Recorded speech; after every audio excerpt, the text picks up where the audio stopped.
So I was originally going to film a Mistborn review tonight, but I am just so freaking tired that I can't. I don't think it would be very good. Also, I drained an orange soda right before this. You can probably tell that my teeth and my tongue are orange, but we're just gonna go with it. I've got a different silly idea for a video. Hi, my name is Michael Knipp. Let's get down to it. I am going to be talking about some of my unpopular opinions after having discussed some of these things or watched a lot of BookTube. I realized that I have some opinions that make me an outsider compared to the normal person. Let me iterate that I realize these are crazy opinions. I'm going to talk about them. These are not meant to be insulting to anyone, but I'm going to do my best to make myself look like a fool with my honest, unpopular opinions. Let's start with my first one. My first unpopular opinion is there are lots of tropes that everyone considers bad, like the resurrection trope, or love triangles, or insta-love, and everyone talks about how they are bad. We all talk about how they're bad. But the reality of the situation is, I think a majority of people who read books, not the people that are making booktube videos, not the people who are critically analyzing the books in the places that we're looking for book discourse, but I think that the majority of people probably actually like these tropes. We may be in the minority when we make fun of these tropes, because I think if they really were hated as much as it seems like some people on BookTube hate them, sometimes myself included, I think they'd go away. I think people would stop buying those books.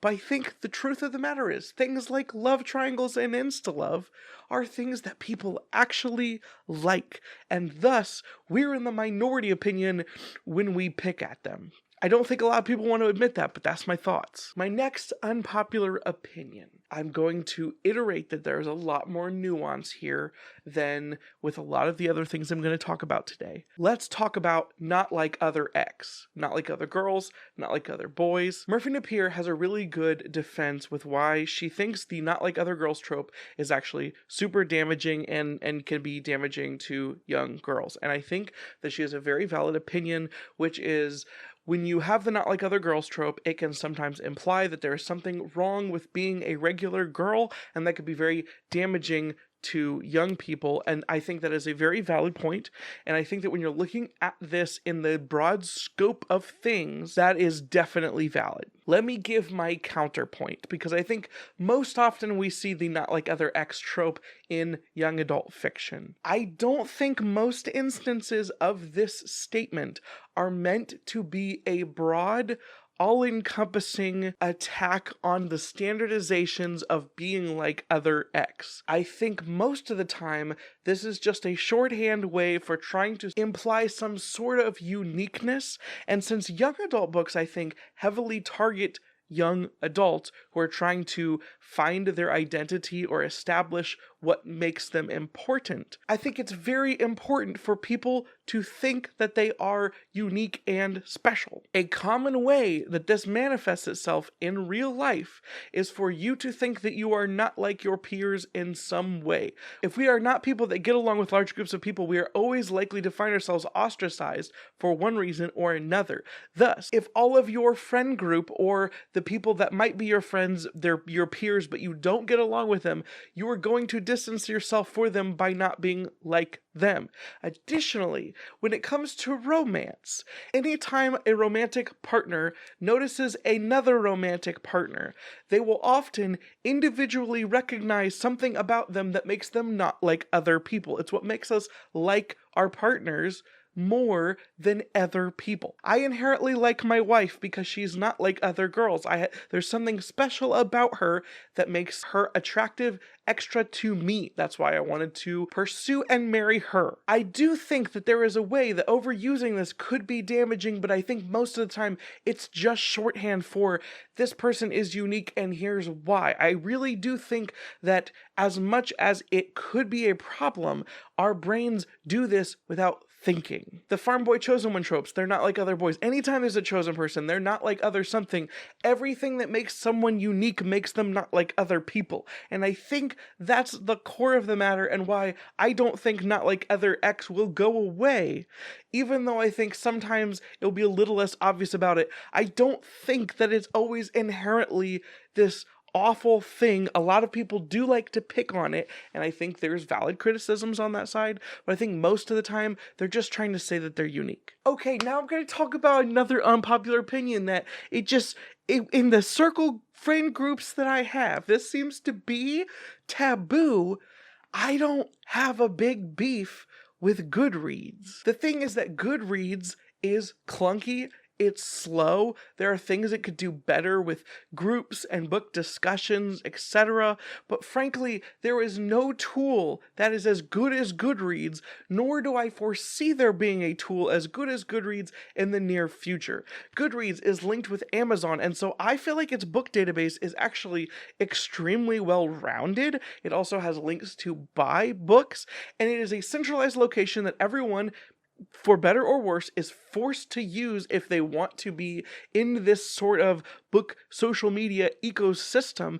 Thus, everyone's reviews are there, and anytime you look up a popular book or an unpopular book, anyone that you follow or are friends with, it will give you all of their information. This is an extremely valuable resource, and because of its uniform monopoly at this point, any competitors, one, aren't going to be able to make money because it's not a profitable service, and two, will not have the user base that makes this such an important tool. Is there ways that Goodreads could be better? Could they improve everything? Yes. I don't think there's money there. Could they spend less time highlighting books that are already getting highlighted and try to help less popular books? Yes, but I don't think that is what Goodreads is good at. Goodreads is good at giving you the popular thing and people's opinions on the popular thing and hyping what's popular so you know what's popular. And if you want to find something that's more indie, yeah, they could target some more of that stuff. But also, that's why we have BookTube and Bookstagram and BookTwitter, to try to hype up that smaller stuff to get it noticed. I don't foresee a Goodreads competitor succeeding in any major way anytime soon. Frankly, the fact that it exists when it really isn't that profitable of a resource, probably, and the fact that it works as good as it already does, I'm thankful for it. I'm grateful for it. I'm glad to log on there and log my progress on books. Everybody has this uniform place where we can all go and share this experience. Yeah, it's a little clunky, but also, I like Goodreads. Alright, people that have been watching my channel since a long time ago know that I have to bring this up. I'm going to reiterate a point that I talked about more before I had an influx of subscribers. Here is my hottest take, and this is going to be a potential spear thrown at every major booktuber that I love. Partial star ratings and partial point ratings are total bullcrap. When you limit yourself to a star system, you have 5 points on your scale. You are supposed to use the scale as intended, 1 through 5. We have 5 stars, we have 5 ratings to give books. If you want to use partial stars, like half stars, you should be using a 10-point system, not stars. There's so many people that complain about Goodreads not having half-star ratings, and it's like, we have star ratings so that they're whole, and sometimes they're not as nuanced as you want them to be. That's why we have words and videos. Partial star ratings are so silly. I don't understand why they exist.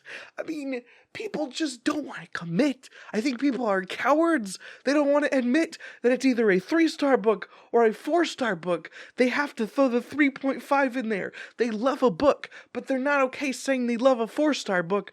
They want it to be a 4.5-star book, and it's not okay.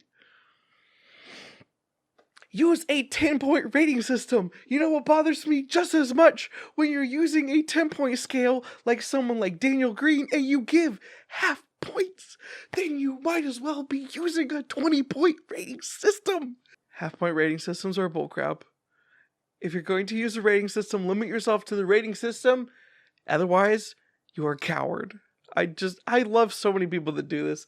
It's just a pet peeve. These are my unpopular opinions. Moving on. I have now spent a significant amount of time on BookTube, talking to BookTube friends, and I realized that I have another minority opinion, which is that cats are fine and dogs are better. And not just small dogs, big dogs are better. I'm a big dog person. I think cats are self-absorbed. I think they are mean. I think cats are gatekeepers. I think cats think audiobooks aren't real reading. I think cats think you cannot critique fantasy unless you've read Lord of the Rings. Cats only buy a hard book. They don't lend their books out. They don't even like using the library because other people have used those books and they are too disgusting for them. Big dogs are where it's at. There's not enough big dog representation on BookTube. I'm going to give a shout out to Elliot Brooks, who has a big, white, fluffy, beautiful dog. It's a wonderful, beautiful dog, and she's the only person I can think of that is pro-big dogs on BookTube. I'm just saying, where is the dog love on BookTube? I want more big dogs on BookTube. Thank you. While we're at it, this is going to be a little bit painful to some of my most beloved BookTube friends. I'm going to throw up a little picture of a meme behind me, and it's going to be offensive. But this is a hot take. I love you still, but this is true. Okay, talking about things that are opinions, I'm about to spit some straight facts at you now. Thanks to Kayla from Books with Kayla. I'm going to link her channel down below for suggesting this in my Discord. I have stated this before on multiple occasions, and I think some people have gotten offended, but I think it's true. Edward Cullen could beat Kaladin in a fight in at least The Way of Kings, if not more. Let's get real here. Kaladin is a very good spearman. He's extremely talented. He's trained very hard, and he's exemplified, especially by the end of Way of Kings, to be an extremely competent and valuable MVP on the battlefield with his spear. But Edward Cullen is a vampire whose skin is made of rock, his body is made of rock, he cannot be killed unless he is dismantled and burned. He's super fast, like faster than the human eye can track. He's strong enough to pick up trees out of the ground and throw them like spears and fight werewolves. Edward Cullen could beat Kaladin in a fight. And listen, my channel was for so long a Stormlight Archive and a Twilight channel. I love both of these franchises. Kaladin is my dude. He has the feels. I love so much of his arc. But if we're being completely honest, Stephanie Meyer made Edward Cullen a real sick beast on the battlefield. Kaladin, he couldn't beat him until maybe later on in the series. I don't want to spoil anything, but maybe Kaladin could beat him then. But before that, Edward's going to win every time. And I know that's going to make so many people mad. People don't want to hear the truth. You can't handle the truth. It's facts. Finally, the conclusion of everything, that I'm going to admit that I'm a strange person here. I'm not a fan of chocolate. I've never liked chocolate. The smell of chocolate grosses me out. I think it is not good. Now, I found out from spending some time talking to friends that I'm not alone in this one. There are people out there that don't like chocolate as well. I do like white chocolate, but a lot of people don't like white chocolate. But I don't like chocolate candy. I've never liked it for as long as I can remember. I don't even like smelling anything that's chocolate-y, fake chocolate, Tootsie Rolls, anything fudgy or whatnot. I can't handle it. Chocolate is so popular among the folk on this platform, and I can't even.